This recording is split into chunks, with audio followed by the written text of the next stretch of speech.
अस्सलाम वालेकुम दोस्तों आपको खुशामदीद बज़्म कामरान के अंदर। और आज हमारे मेहमान हैं जनाब मुश्ताक अहमद साहब, मुश्ताक अहमद सुल्तान साहब। मुश्ताक साहब, बहुत शुक्रिया आपने टाइम दिया। Thank you thank ma'am. You very much हमारे इस पॉडकास्ट में आने का। साथियों, मुश्ताक साहब का मैं आपको बताता चलूँ, इनकी एक तवील जद्दोजहद है स्टूडेंट्स के अंदर। और अब पिछले 2-3 सालों से जो है ये पाकिस्तान इनकलाबी पार्टी के नाम से मज़दूरों, किसानों और तलबा में काम कर रहे हैं। इसके साथ साथ 60 और 70 की दिहाई में एनएसएफ, नेशनल स्टूडेंट फेडरेशन होती थी, उसको दोबारा मुनज़्ज़म कर रहे हैं। गली गली, कूचे कूचे जाते हैं, शहर शहर, गांव गांव जाते हैं, यूनिवर्सिटीज़ में जाते हैं। और आप एनएसएफ जो है वो दोबारा जो है मुनज़्ज़म करना चाहते हैं। Thank you. तो आप बड़ा काम कर रहे हैं और थैंक यू वेरी मच। आप यहाँ कराची आए हुए हैं। कराची ये कल आए हुए थे, कल आए हैं यहाँ पे कराची। और कल यहाँ आने के बाद इन्होंने एयरपोर्ट से सीधे जो है बिलाल कॉलोनी गए। वहाँ पे इनके लिए एक रिसेप्शन रखा हुआ था, इनके दोस्तों ने, इनके साथियों ने। ज़बरदस्त रिसेप्शन था, तकरीबन 160 170 लोग थे। जोश था, जज्बा था, वलवला था, नारे थे। मैं चशमदीद गवाह हूँ, इनके साथ था। मज़ा आया थैंक यू मुश्ताक भाई। Thank you ma'am. मुश्ताक भाई, ये क्या, ये 60 और 70 की दिहाई की जो चीज़ें थी आपने दोबारा शुरू की हुई हैं, तो ये क्या आप समझते हैं कि एनएसएफ का दौर दोबारा आ जाएगा? आपका क्या ख्याल है इसके बारे में? असल और ये में स्टूडेंट्स में मतलब क्यों इतनी तवज्जो आप देते हैं? कामरान भाई, बड़ा अहम सवाल है आपका। और मैं समझता हूँ कि काफ़ी बहुत कॉम्प्रिहेंसिव, तो थोड़ा टाइम दीजिएगा मुझे हाँ, जवाब बिल्कुल देने के लिए। बिल्कुल, टाइम लीजिए आप। तो अर्ज यूँ है कि जिस वक्त पे हम लोग स्टूडेंट लाइफ में कॉलेज में गए, तो मेरा पहला साल कॉलेज में 1981 का था, जब मैं एनएसएफ में शामिल हुआ। और फिर वो सारे उस पॉलिटिकल प्रोसेस से, उस नज़रियाती जद्दोजहद से गुजरे, तो जिसके नतीजे में आप समझें कि वो फिर मैं मरकज़ी जनरल सेक्रेटरी तक गया। और फिर अभी तक मैं लाइफ टाइम मेंबर हूँ उसकी मरकज़ी कमेटी का, सेंट्रल कमेटी का। तो एक बड़ी शानदार जो बात थी जो उस सारे अरसे में मैंने देखी, उसमें स्टूडेंट्स में समाज के मतलब सियासी शऊर, उनके अंदर मुआश के मतलब सियासी शऊर, हुकूमत की पॉलिसियों के ऊपर एक बड़ी अवेयरनेस होती थी। और किसी भी स्टूडेंट का कोई भी मसला हो तो उसके ऊपर फ़ौरन से पहले, चूँकि कोई भी तलबा तंजीम थी, एनएसएफ भी थी और भी जो बाकी थी, तो वो रिएक्ट करती थी। तो जिसके नतीजे में तलबा में हमारे पास बहुत सारी रियायतें थी। मिसाल के तौर पे उस वक़्त पे स्टूडेंट्स इंट्रा सिटी अगर ट्रैवल करते थे, तो हमारे पास बाय एयर जाएँ, बाय ट्रेन जाएँ, या जैसे भी हम जाएँ, तो हमारे पास 50% डिस्काउंट होता था। उसके बाद जब हम इंटरसिटी ट्रैवल करते थे, तो जैसे आजकल पब्लिक ट्रांसपोर्ट है, तो इस पे हमें 25 पैसा में उस वक़्त जो है वो आप समझे कि शहर में हम कहीं भी जा सकते थे। तो वो सारी चीज़ थी। और दूसरे नंबर पे प्राइवेट एजुकेशन का सिरे से एक या दो स्कूल थे, एचएसएन कॉलेज था या बीकन हाउस का एक कैंपस था। तो दैट वाज इट। उसके अलावा पूरे, जैसे मैं लाहौर शहर की बात करूं, तो हमारे पास वहाँ पे और कोई प्राइवेट इंस्टीट्यूशन नहीं था। सरकारी इदारों में तालीम का मेयार इतना अच्छा था कि बाकायदा तौर पे जो अच्छे सरकारी तालीमी इदारे थे, उनमें एडमिशन के लिए कंपटीशन बहुत सख्त होता था। तो मेरिट के ऊपर ज़ाहिर है वहाँ पे सारे एडमिशन चलते थे, और बड़ा एक शानदार दौर था पाकिस्तान की तरक्की के लिहाज से। अब जैसे जैसे वक्त गुजरता जा रहा है, 1984 में जनरल ज़ियाउल हक ने तलबा यूनियंस पर पाबंदी लगा दी। तो जो जमहूरी प्रोसेस था तलबा का, और जो तलबा में एक सियासी शऊर की बात थी, एक समाज के मुतल्लिक़ आगाही की बात थी, वो धीरे धीरे ख़त्म होती होती अब यहाँ तक पहुँच गई है कि तालब इलम अपनी निसाबी कुतब के अलावा कुछ भी नहीं पढ़ते हैं। तो अभी जिस तरह से आज हम इंटरेक्शन करते हैं, किसी मास्टर्स में जो बच्चा है, या बीएस ऑनर्स कर रहा है, या आप समझें एमफिल कर रहा है, इवन पीएचडी कर रहा है, उससे आप अगर बात करेंगे पाकिस्तान के मुतल्लिक़, पाकिस्तान की सियासत के मुतल्लिक़, तो वो इतना ही गूंगा है, इतना ही आप समझें कि जैसे दौले शाह के चूहे होते हैं जिनके सर पे लोहे का जो है वो प्याला पहना दें तो उनके सर छोटे रह जाते हैं। तो यही हाल हमारी नई नस्ल का आज हो रहा है। इस वजह से मैं ये समझता हूँ कि तलबा यूनियंस की बहाली जो है वो फौरी तौर पे पूरे पाकिस्तान में, अगर हमको बहैसियत एक कौम तरक्की करनी है तो वो बहुत ज़रूरी है। क्योंकि कल को इन्हीं तलबा ने आके तो पाकिस्तान की बागडोर संभालनी है। कल कामरान अब्बास की जगह पे, मुश्ताक अहमद सुल्तान की जगह पे कोई नए तालिब इल्म बैठे होंगे, कोई नया रोल प्ले कर रहे होंगे, इस मुल्क की तरक्की के लिए काम कर रहे होंगे। और ये एक बहुत मैं समझता हूँ कि मुक़द्दस काम है।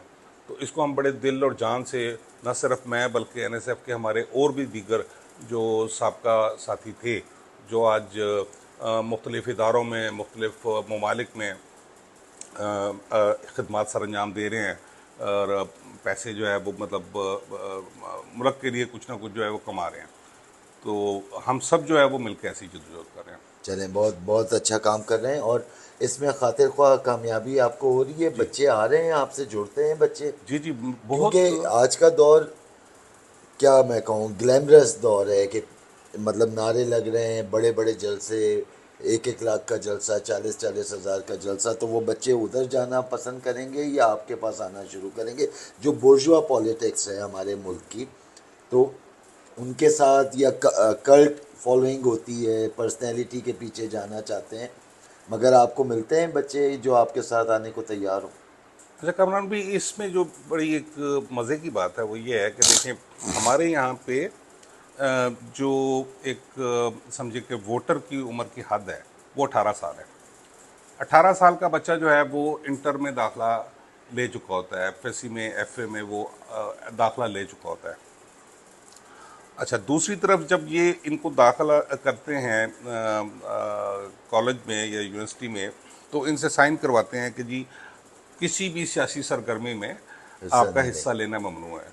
ये इतना बड़ा तजाद है कि जिसके ऊपर आज तक ना किसी तंजीम ने आवाज़ उठाई है, ना किसी सरकार ने आवाज़ उठाई है कि भाई बच्चे को आप ये हक तो दे रहे हो कि आप वोट डाल सको, लेकिन आप कहते हो कि तालीमी अपना सियासी सरगर्मियों में आप नहीं रहोगे।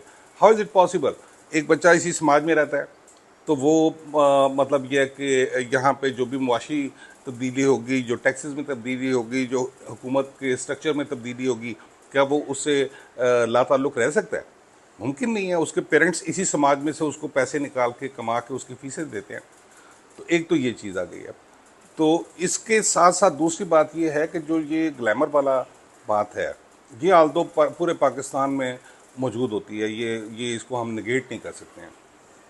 लेकिन तालब इल्मों में चूँकि ये टीन एज और अर्ली 20s का जो टाइम होता है, ये किसी भी शख्स की ज़िंदगी का मोस्ट प्योरीफाइड जो हिस्सा है, जिसमें वो अपना डिसाइड करता है अपना पॉलिटिकल फेट, अपना करियर फेट, अपना जो भी उसने जो है वो बनना होता है, वो इसी एज में बनता है।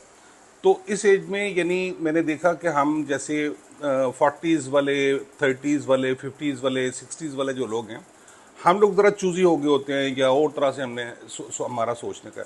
बच्चे बड़े ओपन हैं, बच्चे बहुत ओपन हैं। और अगर नज़रियाती तौर पे उनको कोई चीज़ आज भी समझ में आती है कि ये दुरुस्त है, तो वो जो है वो उसके लिए दिलो जान से काम करते हैं। और बच्चे अक्लमंद भी हो गए हैं, जी वो हाँ। पढ़ते हैं। और अच्छा, ये बात भी है कि हम वैसे ही एक वेग स्टेटमेंट दे देते हैं कि आज के बच्चे जो है पढ़ते नहीं हैं, किताब को हाथ नहीं लगाते, मगर टेक्नोलॉजी बदल गई है। अगर किताब स्क्रीन पे आ गई है, हाँ तो मैं तो उन बच्चों को भी जानता हूँ जो 10-10 घंटे रिसर्च कर रहे होते हैं। हाँ। मतलब वो गेम नहीं खेल रहे होते हैं, वो कोई इधर उधर की मूवीज़ नहीं देख रहे होते, वो अपने आर्टिकल्स जो उनका इंटरेस्ट होता है वो।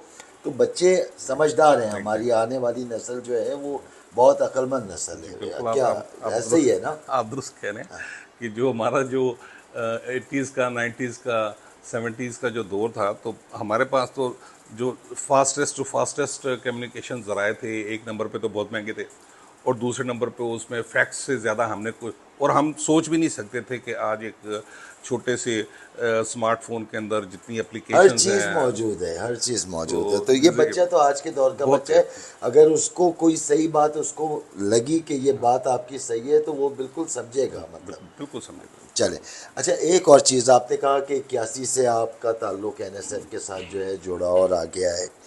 81 से अगर हम पीछे चले जाते हैं, एनएसएफ का एक ताबिंदा दौर था, और उस ताबिंदा दौर के बाद हमने देखा कि एनएसएफ में भी टूट फूट हुई, धड़ेबाजी हुई, प्रो रशिया प्रो चाइनीज़, ये एनएसएफ के अंदर भी मामलात आए, और उसके बाद टूटी, और उसके बाद ताकत। तो अभी आज, मतलब ये मतलब आप क्या कहेंगे, प्रो चाइनीज़ प्रो रशिया, या इन चीज़ों से बालातर हो के? क्योंकि अगर वही तमाम जो माजी आप लेके पीछे गए, या किसी बच्चे ने गूगल करके चीज़ें पढ़ना शुरू की, या हिस्टोरिकल आर्काइव्स में बच्चा गया, तो वो फिर आपसे भी सवाल करेगा ना कि मुश्ताक साहब, आप क्या हो, प्रो चाइनीज़ हो, प्रो रशिया हो, या आप पाकिस्तान की बात करते हो?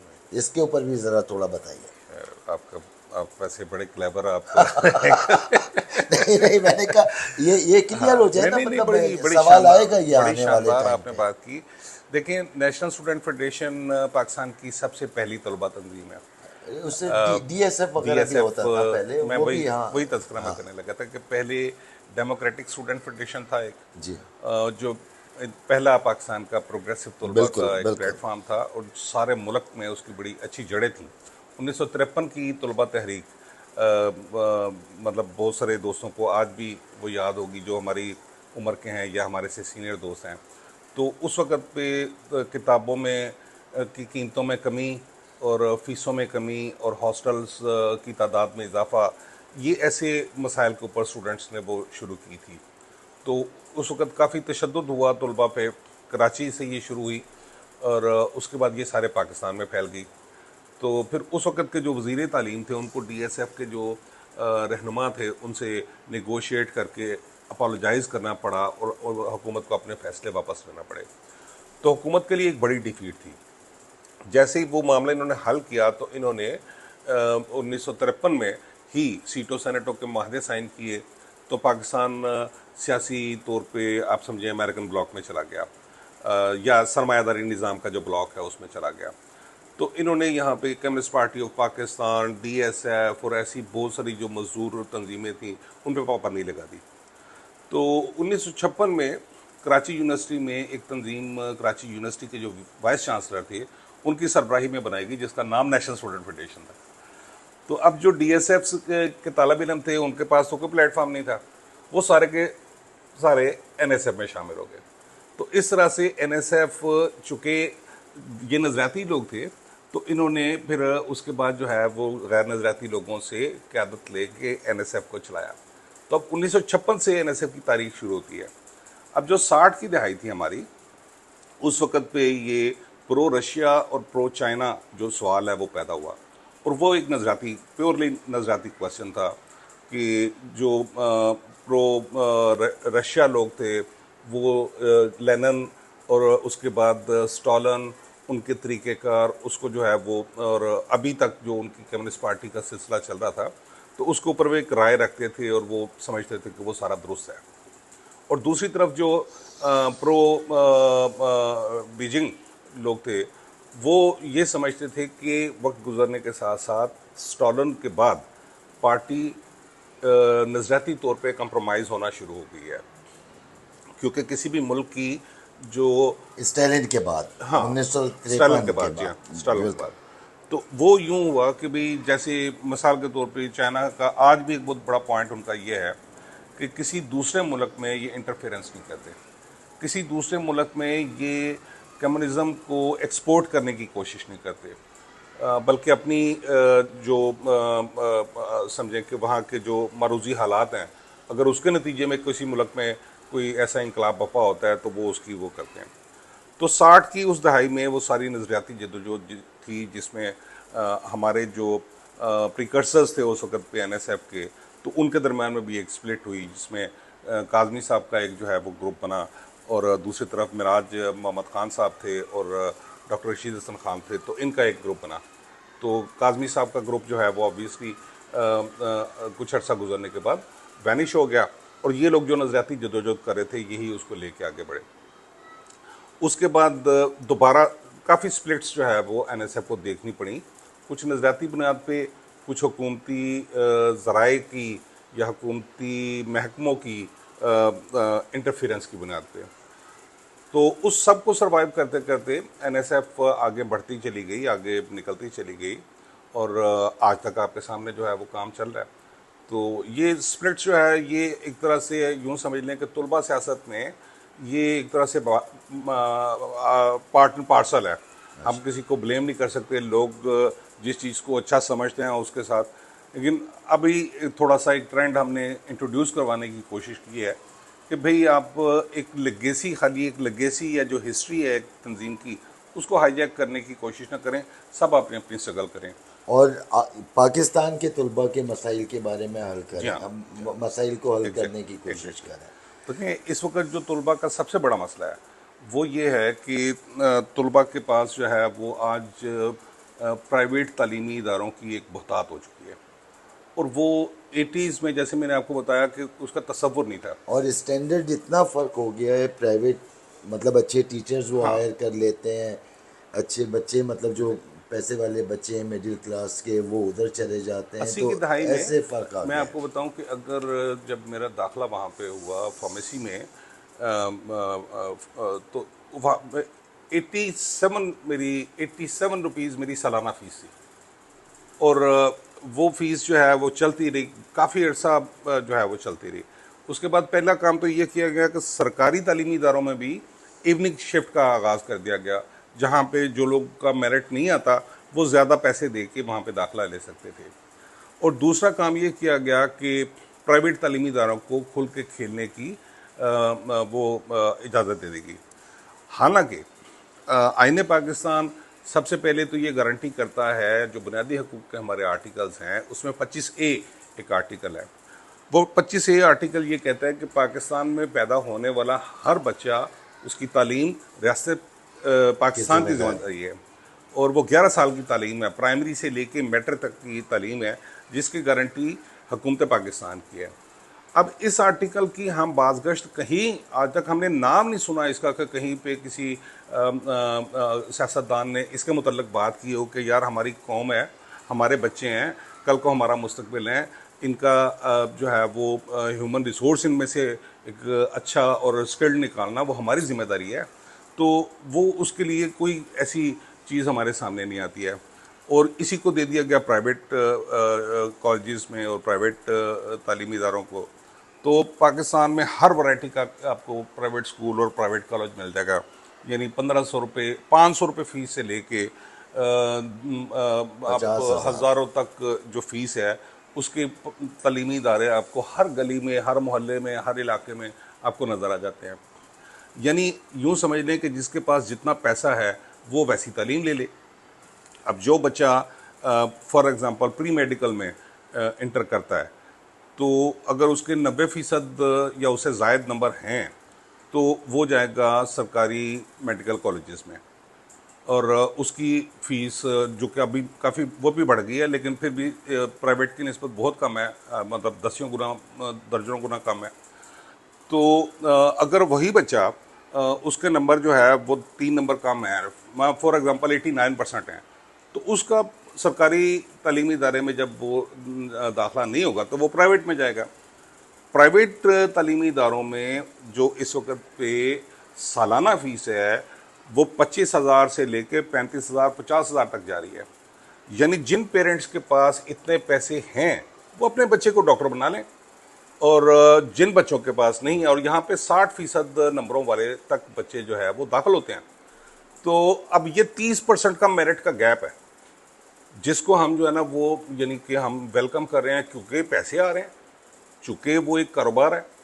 तो भाई जहाँ पे कामरान भाई मुझे बताएं ना कि तालीम एक कारोबार बन जाएगा, वहाँ पे तालीम का म्यार क्या रहेगा, और जो ऐसे लोग वो उस 30% में जो 90 और 60% के दरमियान में हैं, वो बच्चे जो तालीम जारी नहीं रख सकेंगे या किसी और कोर्स में दाखला ले लेंगे, उनका टैलेंट वो कहाँ गया? You never know. आप ह्यूमन बीइंग्स जो है ये बड़ा एक वर्सटाइल एंटिटी है इस कुदरत की और इस कुदरत के पूरे कायनात के निज़ाम में सबसे ज़हीन स्पीशी है। तो उन बच्चों में से कितने आइंस्टाइन बन सकते थे, कितने कोई न्यूटन बन सकते थे, कितने साइंस के अंदर कोई ऐसी ईजाद कर सकते थे कि हिस्ट्री ऑफ ह्यूमंस पूरी की पूरी तब्दील हो जाए। तो उसका कोई, हमारे यही बच्चे जो है वो जब बाहर जाके पढ़ते हैं तो आप देखें कि वहाँ पे किस तरह से पॉलिश होके और किस किस पोजीशंस में बैठे हुए हैं। लेकिन अपने मुल्क में हम अपने हाथों से वो टैलेंट को ज़ाया कर रहे हैं और ज़ाया करते हुए हम जो है वो उस बात पे फ़ख्र भी कर रहे हैं। चलें, अच्छा अब थोड़ा सा ये आपकी सियासी तरफ आते हैं। आप पाकिस्तान इनकलाबी पार्टी जो है ऑर्गेनाइज कर रहे हैं। एक सवाल तो मैं आपसे ये करूँगा कि पार्टी ऑर्गेनाइज करना एक बहुत बड़ा काम है और इसके लिए रिसोर्सेज भी चाहिए, मेहनत भी चाहिए और दिन और रात देखे बगैर काम करना पड़ता है जिस जिस चीज़ से आप गुजर रहे हैं। तो ये क्यों ज़रूरत आपको ऐसी महसूस हुई? आपने कोई बोर्जुआ पार्टी के पास आप अभी भी चले जाएं तो हर आदमी आपको, हर पार्टी आपको हाथों हाथ लेगी। तो ये ऐसी क्या वजह है कि आप अपनी पार्टी जो है ऑर्गेनाइज करने के उसके ऊपर आ गए? हाँ, मेरी पार्टी नहीं, अवाम की पार्टी है। आवाम की पार्टी। देखिए कामरान भाई, मैं लोअर मिडिल क्लास से निकल के मैंने पढ़ा और उसके बाद कारोबार किया और मैं आज जहाँ पे बैठा हूँ वो अपने 10 नाखनों की कमाई से बैठा हूँ। लेकिन बहुत सारे लोग हैं जो कि यहाँ तक नहीं पहुँच सके, जिनको इतना मौका नहीं मिला। पाकिस्तान में अब मैं ये समझता हूँ कि 1947 से लेके आज तक ये मुल्क जो है वो एक क्राइसिस का शिकार है। 47 में जिस वक्त पे पाकिस्तान मार्ज़ वजूद में आया तो पहली कानून साज असम्बली से लेके आप जो है वो उसकी लिस्ट उठा लें, 100 मेंबर्स थे उसके, तमाम के तमाम जो है वो जागीरदार थे बड़े बड़े। और उस वक्त पे अंग्रेज़ के रिटायर्ड ब्यूरोक्रेट्स थे, वो शामिल थे उनमें। और ये इसी तरह से सारा सिलसिला जो है वो चल रहा था। तो अब जब इंडिया आज़ाद हुआ तो इंडिया ने सबसे पहला कानून ये पास किया कि डॉक्टर साहब रिकॉर्डिंग हो रही। चले रोक देते हैं। इंडिया ने सबसे पहला कानून ये पास किया कि अंग्रेज़ ने जिन लोगों को जागीरें दी वो स्टेट जो है वो उसको वापस ले और बेज़मीन हारियों में या छोटे किसानों में तकसीम करे। वो तरीक़ाकार उन्होंने अडॉप्ट किया। पाकिस्तान में ये हुआ कि चूँकि वही जागीरदार खुद असम्बलियों में बैठे थे तो उन्होंने कहा कि जी ये लेजिटिमेट है, जितनी भी ज़मीनें अंग्रेज़ ने जागीरदारों को दी थी ये उलट हो गया ना, तो वो इन्होंने लेजिटिमेट कर दी। अब उसी वक़्त से उस तबके का जो कि अंग्रेज़ का रिटायर्ड ब्यूरोक्रेट था और जो कि बड़े बड़े नवाबजादे थे और जो बड़े बड़े जागीरदार थे वो असम्बली में आ गए। तो अब उन्होंने ज़ाहिर है अपने ही तबके की खिदमत करनी थी। तो आज तक हम जो है वो जितनी भी सियासी जमातें देखते हैं जो मंजर आम पे हैं, उन सब सियासी जमातों को आप ले लें, आप उनकी टॉप की लीडरशिप देख लें, उसमें तमाम वो माफियाज जिनके खिलाफ हुकूमत कहती है कि जी हमने क्रैकडाउन करना है, चीनी को हमने सस्ता करना है, चीनी का माफिया वहाँ पे बैठा होगा, आटे को सस्ता करना है, आटे का माफिया वहाँ पे बैठा होगा, लैंड का माफिया वहाँ पे बैठा होगा, आपकी वो हर ऐसा कारोबार ट्रांसपोर्ट का माफिया वहाँ पे बैठा होगा।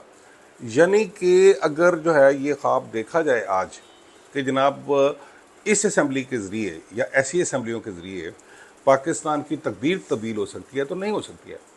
और इन सब का मंशूर अगर आप पढ़ लें तो स्वाय पार्टी का नाम तब्दीली के अलावा किसी के मंशूर में भी कोई नई चीज़ नहीं मंशूर है। में अगर फ़र्क हो भी तो काम वही होता है काम वही असेंबली होता में है। आने के बाद। मगर यहाँ पे एक और सवाल है। आप, मैं समझ रहा हूँ जागीरदार बैठे हुए हैं असेंबलियों में, सरमाएदार तो बैठे ये हुए हैं। बुनियादी वजह थी कि एक डिफरेंट पार्टी जो अवाम की पार्टी हो उसको मुनज़्ज़म करने की इंतहाई सख्त ज़रूरत थी।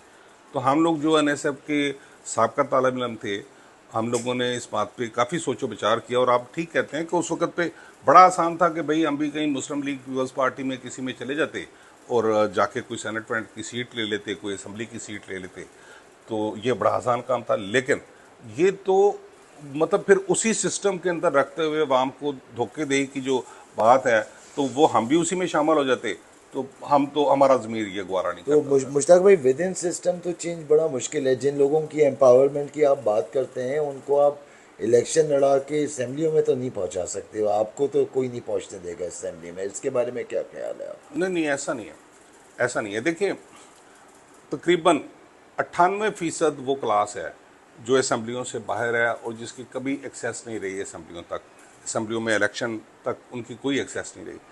अब वो जो 98% लोग हैं, वो अगर मुनज़्ज़म हो जाएं तो आप समझिए कि पूरा सिस्टम जो है वो निपट जाएगा। और ये और जो सिस्टम में जो, इलेक्शन जिस तरह रिग होते हैं तो उसको भी ओवरकम कर लेंगे जी जी, जब उसमें मुनज़्ज़म हो गए बड़ी लोग। बड़ी सिंपल आपको कानून साजी की ज़रूरत है कि जैसे आज हमारी ये जो इलेक्शन कमीशन है, इसने एक हद मुतय्यन की हुई है कि जी इस हद तक आप खर्चा कर सकते हैं एक एमएनए के इलेक्शन में, और इस हद तक आप खर्चा कर सकते हैं एक एमपीए के इलेक्शन में।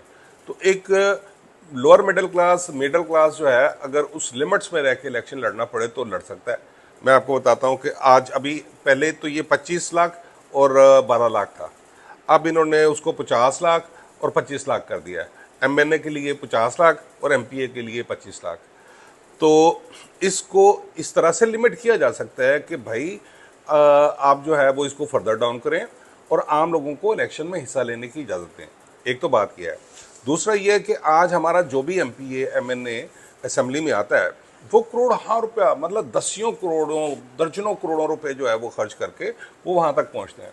तो आप मुझे ये बताएं कि उसके बावजूद आज तक जितनी भी इलेक्शन कमीशन के पास पिटीशंस गई, एक बड़ा सिंपल जवाब होता है कि भाई मैंने तो नहीं लगाए, मेरे वो उन्होंने लगा दिए जो मेरे हमदर्द थे, सपोर्टर्स। मेरे जो सपोर्टर्स थे। तो भाई जब एक कानून पास है तो आप और आपके सपोर्टर्स सारे मिला के जो है वो आप उतना खर्चा करेंगे, ठीक है ना।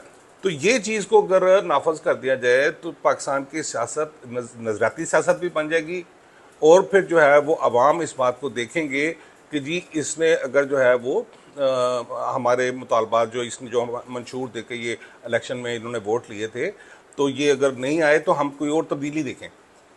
आज तो यूं है कि एक भी उस पार्टी का बंदा खड़ा है, एक नून लीग का बंदा खड़ा है, एक पाकिस्तान मुस्लिम लीग अपना पाकिस्तान तहरीक इंसाफ का बंदा खड़ा है, यानी तीन लोग हैं, तीनों के तीनों की क्लास एक होती है। उन्होंने उसी क्लास की अपनी क्लास का तहफ़्फ़ुज़ करना होता है, जागीरदारी निज़ाम का तहफ़्फ़ुज़ करना है, सरमायादारी निज़ाम का तहफ़्फ़ुज़ करना है। अब उसमें से अवाम किसको वोट डाले और किसको ना डाले, ऑप्शन ही कोई नहीं। अच्छा, मुश्ताक भाई, मुझे पता है कि आपकी जो मसरूफियत है आज के पूरे दिन की, और टाइम हो रहा है, इस इंटरव्यू को हम छोटे ही करेंगे। एक आखिरी सवाल यह है कि लोगों को पता हो इसलिए मैं ये सवाल कर रहा हूँ कि आपके जहाँ पे भी प्रोग्राम्स हो रहे होते हैं, चाहे एनएसएफ के हों, चाहे इनकलाबी पार्टी के हों, पाकिस्तान इनकलाबी पार्टी के, वहाँ पे नज़र आ रहा होता है कि चौधरी शौकत आपके साथ हर जगह मौजूद होते हैं। अभी तक मतलब वे उनकी कोई आपकी पार्टी का वो हिस्सा नहीं है, आपके दोस्त होंगे, आपके साथी होंगे, मगर हर जगह वो मौजूद हो रहे होते हैं। ये मंशूर है रिसाला, एडिटर मैं ही हूँ इसका, ये पूरा पूरा आपको जो है कवर कर रहा होता है। तो ये क्या रिलेशनशिप है आपकी और पाकिस्तान मजदूर महाज और पाकिस्तान इनकलाबी पार्टी और एनएसएफ और मंशूर की? इसको भी थोड़ा नहीं, बता दें देखने वालों को तो आपने अच्छा हो बहुत जाएगा। अच्छा हाँ। किया, आपने ये सवाल पूछा। मैं यानी इसको एलैबोरेट करके इसका मैं थोड़ा जवाब देता हूँ। देखिए, वो जो आप बात कर रहे थे कि जो जिस वक्त पे एनएसएफ बनी और उसमें स्प्लिट्स की और उसकी, तो उस वक़्त में इससे पहले पाकिस्तान मज़दूर महाज, एनएसएफ, वर्कर्स ऑर्गेनाइजिंग कमेटी, ये बहुत सारे मुख्तलिफ हमारे विंग्स थे जो अवाम में जो है वो जाके काम करते थे। तो उसके बाद जब स्प्लिट्स हुई तो लोगों ने अलग अलग रास्ते लिए, लेकिन नज़रियाती तौर पे पाकिस्तान मज़दूर महाज आज भी वहीं खड़ा है जहाँ पे एक वक्त में एनएसएफ खड़ी थी, और पाकिस्तान मजदूर महाज की भी वही जद्दोजहद है जो आज पाकिस्तान इनकलाबी पार्टी की है। तो इस वजह से हम इनको ब्रदरली पार्टी समझते हैं, और ब्रदरली पार्टी समझते हैं तो एक दूसरे की जद्दोजहद को आगे बढ़ाने की कोशिश भी करते हैं।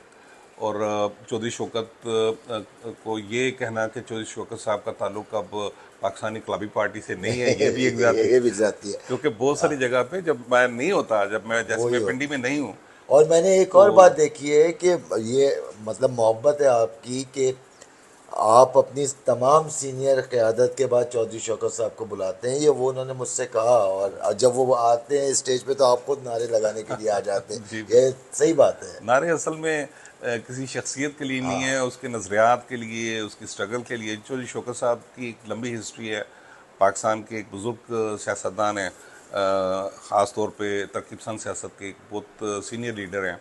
तो उनकी उस सारी जद्दोजहद को सलाम होता है जिस वक्त हम तो अगर मतलब रिसीव इन करते शॉर्ट हैं। मजदूर महाज और पाकिस्तान इनकलाबी पार्टी और मंशूर और एनएसएफ, ये सबको हम एक ही समझें। एक ही समझे, बिल्कुल आप एक ही समझे। चले मुश्ताक भाई, आपसे जो है मुलाकातें रहेंगी, अभी दोस्त आके बैठ चुके हैं, हाँ, तो हम इनके साथ मीटिंग करते हैं। तो बहुत शुक्रिया बहुत टाइम शुक्रिया, देने का। Thank you thank very you much. Sir. मेहनत कश इस दुनिया से जब अपना हिस्सा मांगेंगे, एक बाग नहीं एक खेत नहीं हम सारी दुनिया मांगेंगे, एक बाग नहीं एक खेत नहीं हम सारी दुनिया मांगेंगे।